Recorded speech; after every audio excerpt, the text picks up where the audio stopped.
Hey guys, what's up? It's Daniel with Trail and Mountain, and today I'm just doing a follow-up review on the Gossamer Gear Kumo 36. It's from gossamergear.com. Here's their website right here.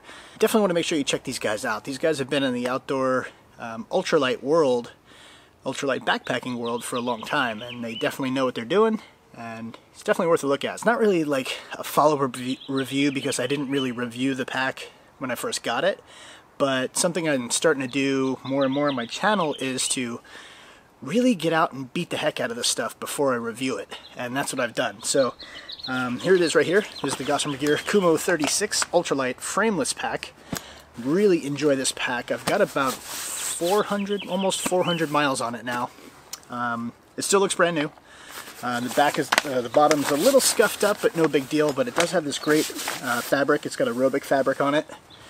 But I just want to kind of go over the features and benefits with you, and then show you what this pack is all about, and you can make your decision on whether this might be a pack for you or for somebody you love or know as a friend or a buddy or a significant other.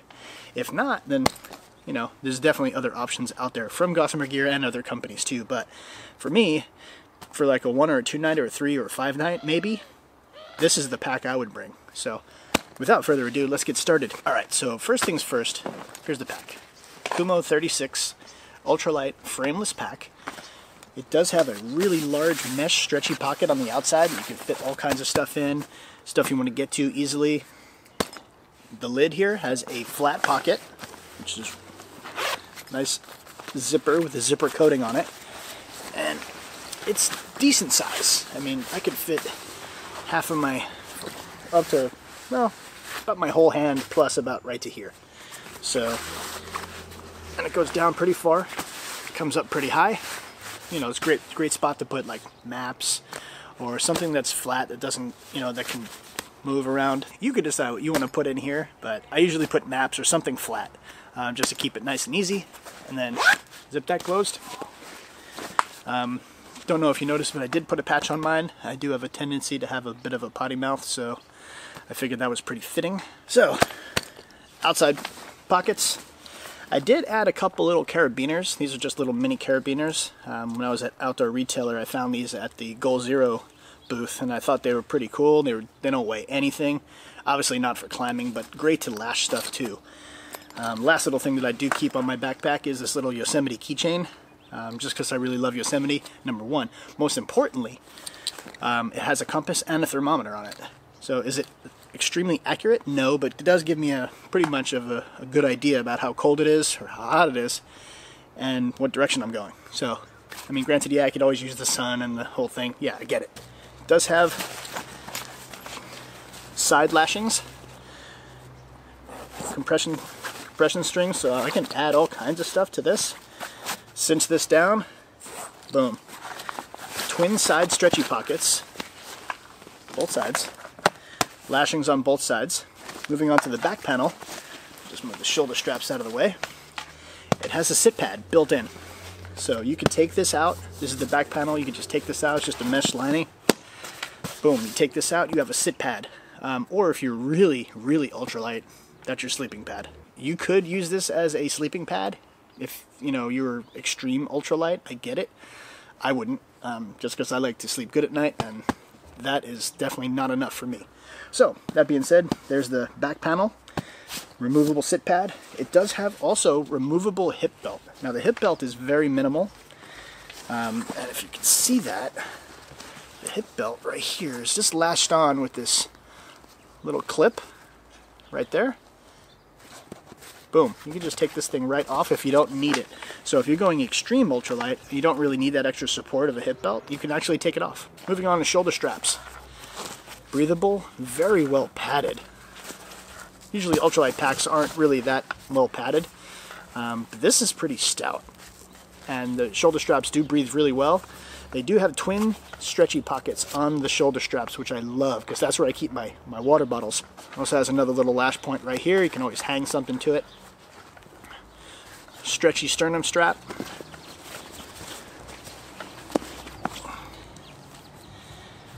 And on the sternum strap buckle, emergency whistle, just in case. Never know.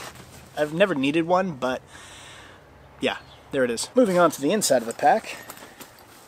There is no real organization to this pack aside from this pocket, and then the main compartment. There's no like internal pockets or anything like that. But when you open up the lid, it does have this little buckle right here. And that's just kind of there to keep things nice and tidy. It does give a pretty decent opening. So, I mean, you got a decent size opening in there. And right now I just have a sleeping bag stuffed in here just so you can see size. Oh, before I go any further, on the top here, it does have little D-rings also. Other lash points, and it is hydration compatible, so that's your little port for your hydration tube. I don't usually use bladders, I don't know. They're great and they serve their purpose, but for me, I want to see how much water I actually have. Because I don't want to carry too much, but I don't want to carry too little. So the downside to having a bladder internal in your pack is that you never know how much is really left. I mean, with all your other gear in your pack, you can't really judge how much it weighs. So, you know, I'm kind of feeling pretty light, you know, I might be running out of water. If the water bottle's on your shoulder strap, you know how much you have, and there's no question. So, serves their purpose. Hike your own hike. For me, I like water bottles on the front. Or on the side, just as a spare. Okay, back to where I was saying. Inside of the back panel here this is your little, you have a pocket for your water bladder, and you have 3 of these little hooks. So if you're hanging your bladder, you could use these to hang them. Me, I just think it's added weight and it's kind of useless, so I'd probably just cut those off. I don't really need those things to be there. They don't really serve a purpose for me, but they're there, so for somebody else that might be perfect for what they were looking for. For me, unnecessary, and I don't really need them. That's about it for the inside of the pack.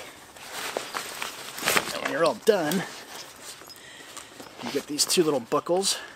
As I said, it's more of just to keep things nice and tidy. And you just fold it over, buckle these bad boys in place. Just like that. And that's your pack. 36 liter. Plenty of room for me for, you know, a week at least. I may take this on the JMT. I'm still kind of contemplating, but I do have a bear canister that I'm bringing as well. That's about the size of this pack. So I'm not sure if I'm going to be bringing that and this pack. I may bring my other pack, but as for this pack, excellent. Super comfortable on the trail. Never had an issue with like rubbing or anything like that. The shoulder straps for Gossamer gear are notoriously wide, which I like. Because it fits better. When you have them on and they're on for long periods of time, like if you're out hiking for 8, 9, 10 hours a day, you want something that's comfortable, that's not going to like start digging into your shoulders after a while. Now granted, most of your weight should be on your hips anyway. Shoulders are more of a kind of, you know, load levelers. Not load levelers, wrong choice of words, but you know what I'm saying. Like the shoulders are more for like stability, and most of your weight should ride on your hips. But for the most part, that is the Gossamer Gear Kumo 36 liter multi-day ultralight frameless backpack.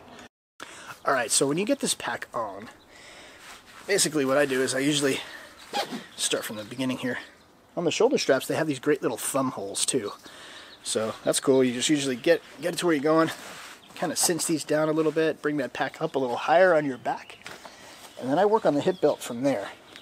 So get this thing buckled in, dial that part in. Now once the hip is secure, you know, then I worry about the sternum strap and where the sternum strap is going to ride while it's on my pack, or while the pack is on my body. So another thing to consider too is that they do have these little runners for the sternum strap, so you can move this thing further down if you want it further down here, or if you want it up high. I usually like it kind of mid, so I don't like it too high, but I like it right there. It's nice and comfortable. As I said, water bottle pockets or whatever. I'll carry my water filter in this one and something else, or twin water bottle holders and just use my water bottles up front. As I said, emergency whistle right here if I need it, and this is the pack. Sits up pretty high, so it sits right on the hip. big enough for what I need, small enough for what I need, and I don't need to carry extra weight. So I think their tagline is take less, do more. So it really means a lot in the backpacking world. You don't really need as much stuff as you think you do. So but yeah, this is the Gossamer Gear Kumo 36, and yeah, I got about almost 400 miles on this pack so far, and I really enjoy it. It's super comfortable. So another great feature that I really enjoy is that it does have twin side stretchy pockets. So a good place to keep snacks, or you know, your water filter if you need to get to it in a hurry, or you know, your keys. You know, I'd usually just keep like a couple of granola bars and some snacks in there, but you do have one on each side. As I said, the hip belt is removable, so if you really don't need a hip belt, cool, you don't really need it. You can take it off. And it also has this great grab handle right here. So you never want to put your backpack on with the shoulder strap and kind of swing it around like this.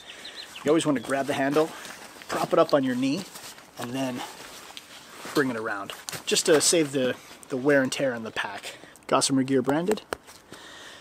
And yeah, it has that Robic fabric right here, so I'm going to get it a little closer so you can see that, maybe. Robic. So basically Robic is just a high tenacity nylon. So, but yeah, this pack is really lightweight, empty, and you don't have to carry a bunch of extra stuff that you don't really need. So once again, here's Gossamer Gear's website right here. Definitely want to make sure you check these guys out. As I said, they've been in the industry, in the ultralight backpacking world for a long time. Definitely know what they're doing. Based out of Austin, Texas, so heck yeah.